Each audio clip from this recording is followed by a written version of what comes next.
जय हिंद दोस्तों आपका ये डिक्टेशन निबंध से दिया जा रहा है। तो आप लोग इस डिक्टेशन को लिखिए और कमेंट करके हमें बताइए कि आपको ये डिक्टेशन कैसा लगा और आपकी कितनी मिस्टेक्स हुई हैं। और आपको प्रतिदिन जब तक आपका स्किल टेस्ट नहीं हो जाता तब तक आपको मॉर्निंग में 7 से 8 बजे के बीच में ये डिक्टेशन मिल जाया करेंगे।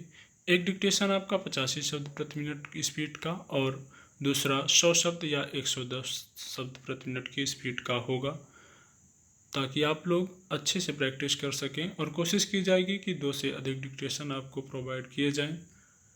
तो अगर अभी तक आपने चैनल को सब्सक्राइब नहीं किया तो सब्सक्राइब कर लीजिए और बेल आइकन प्रेस कीजिए ताकि आप कोई भी डिक्टेशन मिस ना करें। Ready, start.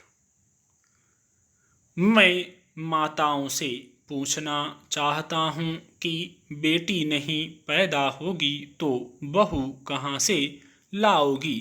हम जो चाहते हैं समाज भी वही चाहता है।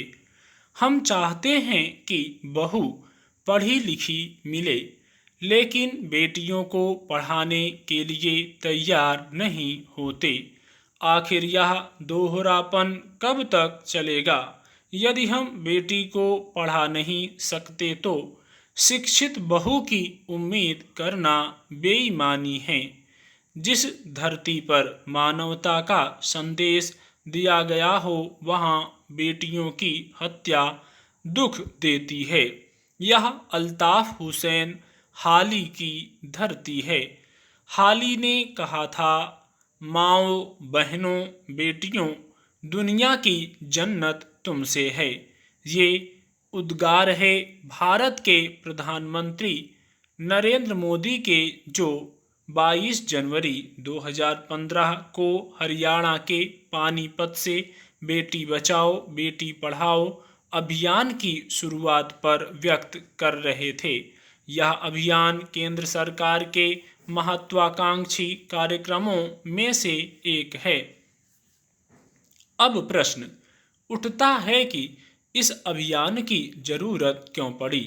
जाहिर है इसके पीछे कन्या भ्रूण हत्या के कारण देश में तेजी से घटता लिंगानुपात है, जिसके कारण अनेक सामाजिक समस्याएं समाज में उत्पन्न हो रही हैं। आखिर कन्या भ्रूण हत्या क्यों की जाती है? इसके पीछे छुपी मानसिकता क्या है? इसके क्या खतरे हैं? इसका समाज पर क्या प्रभाव पड़ रहा है तथा कैसे इस समस्या का निदान किया जा सकता है? इन्हीं सब प्रश्नों के उत्तरों को तलाश करने की कोशिश हम करेंगे। कन्या भ्रूण हत्या लड़कों को प्राथमिकता देने तथा कन्या जन्म से जुड़े निम्न सामाजिक मूल्य के कारण जानबूझकर की गई हत्या होती है। कन्या भ्रूण हत्या उन क्षेत्रों में अधिक होती हैं जहां के सांस्कृतिक मूल्य लड़के को कन्या की तुलना में अधिक महत्व देते हैं।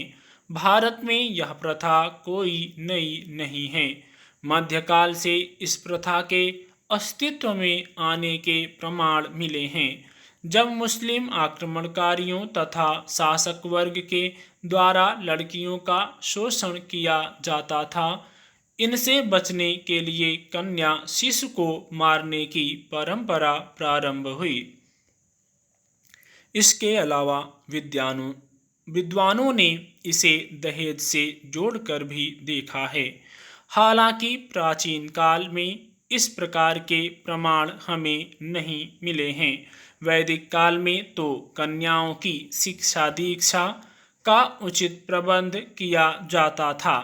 ऋग्वेद में सिक्ता, घोषा, अपाला आदि अनेक विदुषी स्त्रियों के नामों का उल्लेख किया गया है, जिन्होंने ऋग्वेद के अनेक मंत्रों की रचना की है।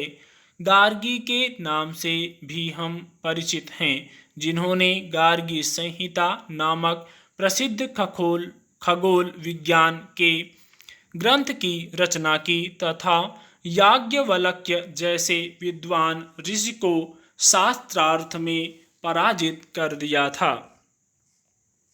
प्रसिद्ध स्मृतिकार महर्षि मनु ने तो अपनी विश्वविख्यात कृति मनुस्मृति में लिखा है, यत्र नार्यस्तु पूज्यन्ते रमन्ते तत्र देवता, अर्थात जहाँ नारियों का सम्मान होता है वहाँ देवताओं का निवास होता है। परंतु वर्तमान में इसके एकदम विपरीत स्थिति हो रही है। चूँकि पहले तकनीक नहीं थी, इसीलिए कन्या शिशु को जन्म लेने के बाद मार दिया जाता था, किंतु अब तकनीक के कारण कन्या भ्रूण को गर्भ में ही मार दिया जाता है। यूनिसेफ की एक रिपोर्ट के अनुसार भारत में सुनियोजित लिंग भेद के कारण भारत की जनसंख्या से लगभग 5 करोड़ लड़कियां गायब हैं। विश्व में अधिकतर देशों में प्रति पुरुषों पर लगभग 105 स्त्रियों का जन्म होता है, जबकि भारत में 100 पुरुषों पर केवल 93 स्त्रियां ही हैं। संयुक्त राष्ट्र का कहना है कि भारत में अनुमानित तौर पर प्रतिदिन 2000 अजन्मी कन्याओं की हत्या की जाती है। भारत में यह स्त्री विरोधी नजरिया समाज के सभी वर्गों में फैला है। भारत में स्त्रियों को महत्व न देने के कई कारण हैं, जिनमें आर्थिक उपयोगिता, सामाजिक उपयोगिता तथा धार्मिक उपयोगिता प्रमुख हैं। अध्ययन आर्थिक उपयोगिता के बारे में यह इंगित करते हैं कि पुत्रियों की तुलना में पुत्रों द्वारा पुश्तैनी संपत्ति पर काम करने या पारिवारिक व्यवसाय, आय अर्जन या वृद्धावस्था में माता पिता को सहारा देने की मानसिकता के कारण पुत्रों को प्राथमिकता दी जाती है। विवाह होने पर लड़का एक पुत्रवधू लाकर घर की लक्ष्मी में वृद्धि करता है, जो घरेलू कार्य में अतिरिक्त सहायता करती है एवं दहेज के रूप में आर्थिक लाभ भी पहुंचाती है, जबकि पुत्रियां विवाहित होकर चली जाती हैं तथा दहेज के रूप में आर्थिक बोझ का कारण भी बनती हैं।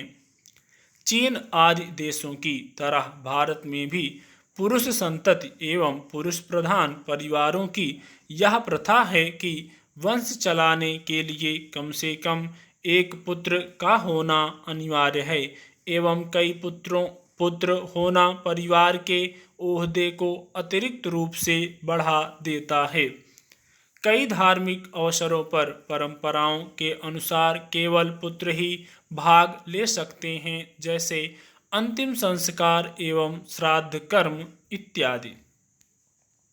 संयुक्त राष्ट्र ने चेतावनी दी है कि भारत में कन्या भ्रूण हत्या जनसंख्या से जुड़े संकट उत्पन्न कर सकती है।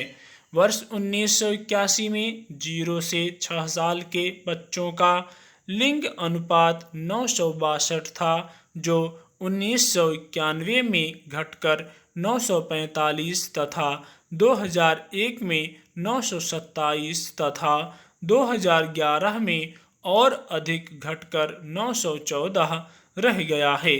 इस आयु वर्ग में सर्वाधिक चिंताजनक स्थिति हरियाणा 830, पंजाब 846, जम्मू कश्मीर 859, राजस्थान 888 तथा उत्तराखंड 890 राज्यों में है।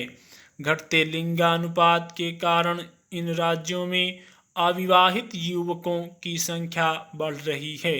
हरियाणा एवं पंजाब में तो नौबत यहाँ तक आ गई है कि विवाह के लिए लड़कियों को गरीब राज्यों अथवा आदिवासी क्षेत्रों से खरीद कर लाया जा रहा है। हरियाणा में तो अनेक क्षेत्र ऐसे हैं जहां एक ही स्त्री से एक से अधिक पुरुष विवाह कर रहे हैं।